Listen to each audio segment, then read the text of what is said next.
নবগ্রাম থানার মধ্যে স্বামী স্ত্রী ঝামেলায় একটা সালিসি নাকি ছিল। সেই সালিসিতে স্বামীটাকে নবগ্রাম পঞ্চায়েত সমিতির সভাপতি ধাক্কা মারে এবং নবগ্রাম পঞ্চায়েত সমিতি বসে না প্রথমে আমাকে ধাক্কা মারে দিয়ে চড় থাপ্পড় হয়।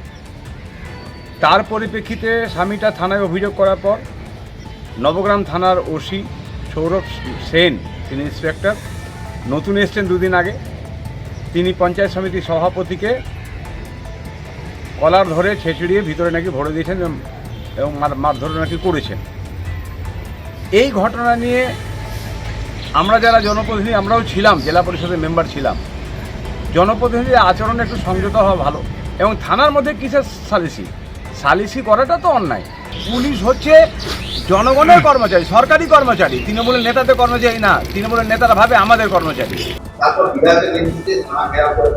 আমি নবগ্রামের ওসির পক্ষে থাকতে চাই এবং পুলিশের উচিত সবাই নবগ্রামের ওসির পক্ষে থাকা, নাহলে আগামী দিনে প্রত্যেকটা থানাতে এই জিনিস হবে। চাকরি করতে এসে সকলকে তৃণমূলের চটথাপ্পড় খেতে হবে, না হলে আগামী দিন নবগ্রামের ওসির পাশে থাকা দরকার সকলের।